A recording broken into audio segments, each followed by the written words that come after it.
అండి, అందరికీ నమస్కారం. Welcome to Hyderabad properties. మీకు ఇప్పుడు ఓపెన్ ప్లాట్ చూపిస్తున్నాను. 77 గజాలండి, 77 స్క్వేర్ యార్డ్స్. ఈస్ట్ ఫేసింగ్లో ఉంటుంది. ప్లాట్ తీసుకొని కన్స్ట్రక్షన్ చేసుకోవచ్చు. సరౌండింగ్ మనకు వాకబుల్ డిస్టెన్స్ ఉంటుందండి. అది మెయిన్ రోడ్ నుంచి జస్ట్ మనకు వాకబుల్గా ఉంటుంది. ప్లాట్ వచ్చేసి ఈస్ట్ ఫేస్ ఉంది. 77 గజాలు. మనకు టోటల్గా వచ్చేసి 27 lakhs చెప్తున్నారు. స్మాల్ నెగోషియబుల్ ఉంటుంది. రోడ్ ఫేసింగ్ వచ్చేసి 13.5 వస్తుంది. ఇట్లా లెంత్ పొడుగు వచ్చేసి 45 వస్తుంది. చూపిస్తున్నాను. ఇది ఈ రాల్బెట్టి ఇక్కడి నుంచి గోడ వరకు ఈస్ట్ ఫేసింగ్లో ఉంటుంది. తీసుకొని కన్స్ట్రక్షన్ చేసుకోవచ్చు. 100 feet మెయిన్ రోడ్ అయితే వాకబుల్గా. ఇక్కడ బ్యాక్ సైడ్ ఈ రాయింది కదా, ఇక్కడ వరకు అండి ప్లాటు. ఇళ్ళ మధ్యలో ఉంటుంది. మనకు ఫ్రంట్ వచ్చేసి సీసీ రోడ్ ఉంది. మనకు మంచినీర కనెక్షన్ ఉంది, డ్రైనేజ్ కనెక్షన్ ఉంది, స్ట్రీట్ లైట్స్ ఉన్నాయి. ఇది మున్సిపాలిటీ అనమాట. ఉప్పల్ నుంచి మనకు కేవలం 4 kilometer డిస్టెన్స్ ఉంటుంది. ఇది ప్లాటు ఈస్ట్ ఫేసింగ్లో ఉంది.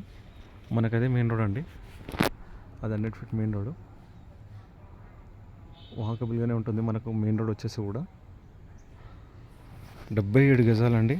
ఓనర్ వచ్చేసి 27 lakhs చెప్తున్నాడు. స్మాల్ నెగోషియబుల్ ఉంటుంది. తీసుకొని కన్స్ట్రక్షన్ చేసుకోవచ్చు.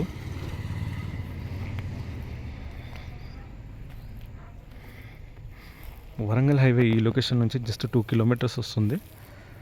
వరంగల్ హైవే. ఉప్పల్ వచ్చేసి మాత్రం 4 kilometers వస్తుంది. ఇక్కడ FTL బఫర్ జోన్, చెరువు అలాంటిది ఏం లేదు. క్లియర్ టైటిల్ అండి. 13.5 45 వస్తుంది డైమెన్షన్ వచ్చేసి. రోడ్ ఫేసింగ్ వచ్చేసి 13.5 ఉంది. లెంత్ పొడుగులు వచ్చేసి 45 ఉంది. ఇళ్ళ మధ్యలో ఉంటుంది. 27 lakhs స్మాల్ నెగోషియబుల్. ఇక్కడి నుంచి ఉప్పల్ మెట్రోకి మనకు ఆల్మోస్ట్ 6 kilometers ఉంటుంది. ఉప్పల్ వచ్చేసి 4 kilometers ఉంటుంది. ఇది plot. Warangal highway just 2 kilometers ఉంటుంది. ఈ ప్లాట్ గురించి మరిన్ని డీటెయిల్స్ కావాలంటే నా నంబర్ ఉంటుంది. నా నంబర్కి కాల్ చేయండి. ఓకే అండి, థ్యాంక్ యూ. ప్లీజ్ సబ్స్క్రైబ్ చేయండి, లైక్ చేయండి, షేర్ చేయండి.